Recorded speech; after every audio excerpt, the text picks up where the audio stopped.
In this video, we will be talking about questions 8 and 9 from homework 12.1. In question 8, we are given that suppose it takes 12 hours for a certain strain of bacteria to reproduce by dividing in half. If 65 bacteria, let me slide over, are present to begin with, the total number present after X days is given by this formula. So X days later, what does F model? It models the total number of bacteria are present. Okay? They ask us to find the total number of bacteria present after 1, 2, and 3 days. So after 1 day, that's plugging in a 1 for the X. So you have to calculate 4 to the 1 first, and then multiply by 65. That number is the number of bacteria that will be present. After 2 days, that means plug in a 2 for the X to find out the number of bacteria present. 4 to the power of 2, then times 65, that'll go here. I think you can figure out that after 3 days, what number you need to plug in where in this formula. Now, question 9, I want to talk about at greater length. Question 9 is about compound interest, and I'm going to read the problem with you, and then we're going to go talk in general about that formula.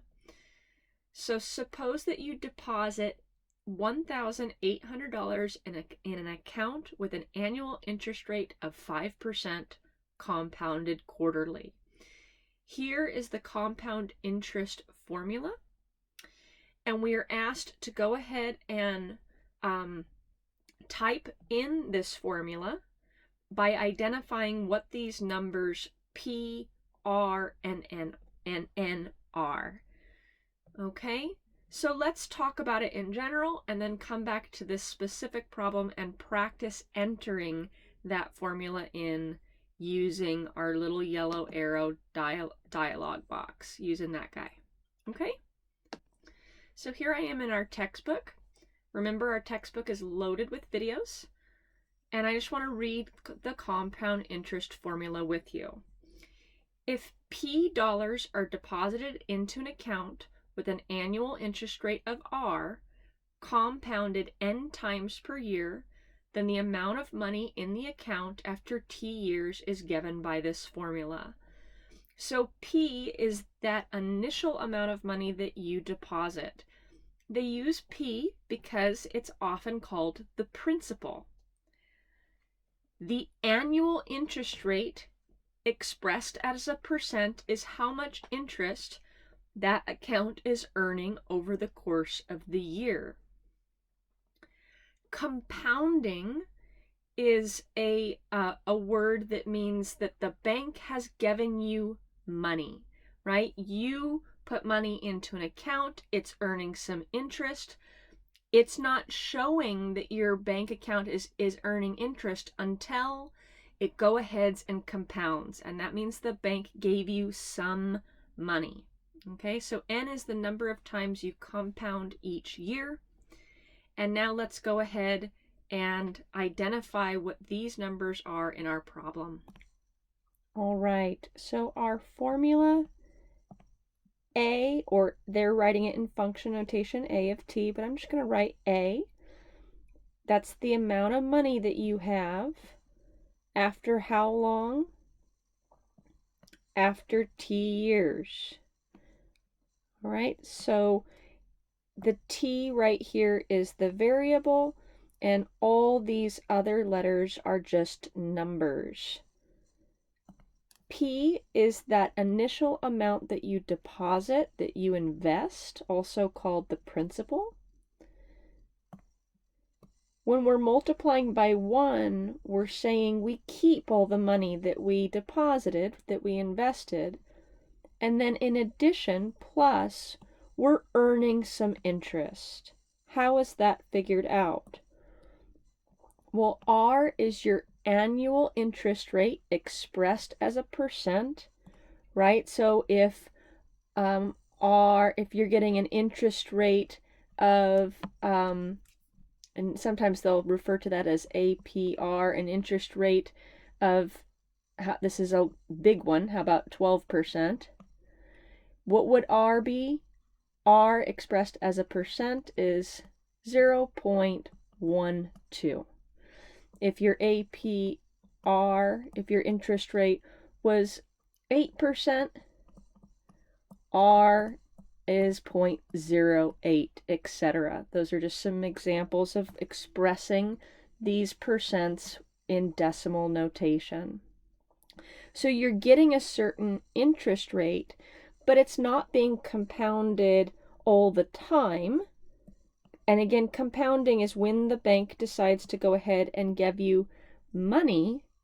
N is the number of times that your account is being compounded.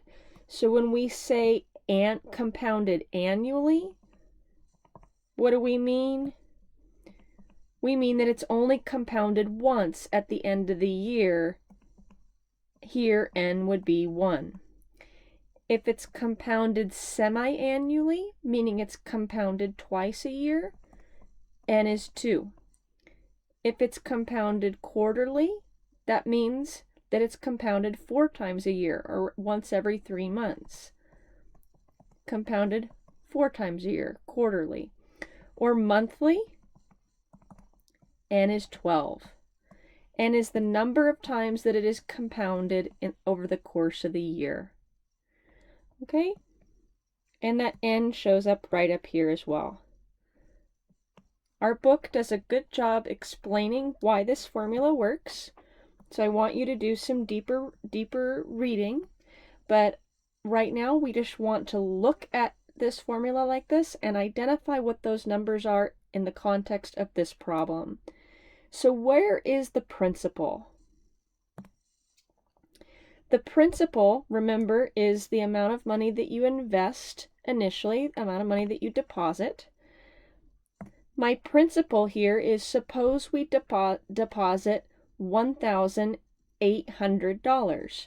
Okay, so P is 1,800. Okay, so P is 1,800. What is R? It says that our annual interest rate is 5%. Okay, right? My annual interest rate is 5%, right? That's 5%, literally means per 100 divided by 100. This means that that's what R is.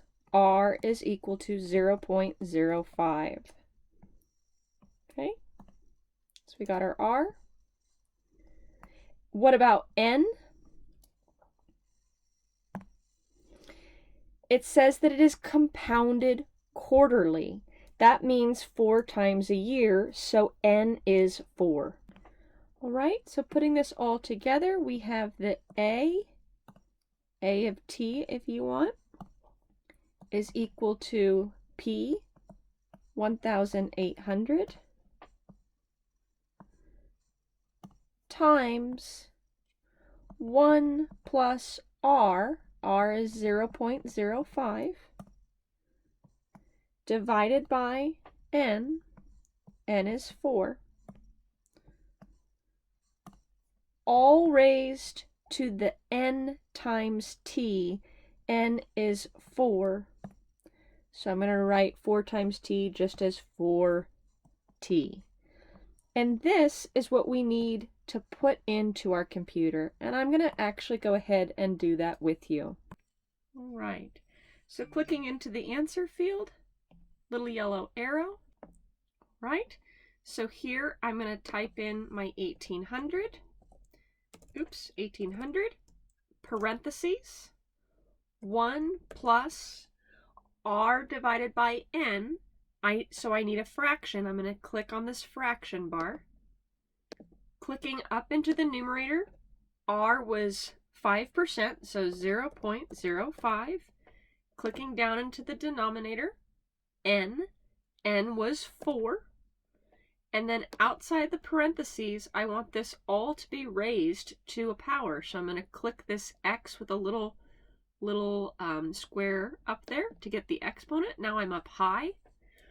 I'm going to click N times T. N is 4. So we got 4T. Hit save. Checking the syntax, that looks beautiful. I know inside there it looks a little funny, but look at how the computer's reading it. It's reading it beautifully. I'm not going to do B and C right now. Let's just hit submit. We'll talk about those two in a second. Submit. Yes, it's okay. I know that there's more to do. And look at how the part that we did great. Okay? Now part B is to find the money in the account after 5 years. So that's going ahead and using the formula we found, but plugging in a 5 for T. T is the number of years that you've invested that money.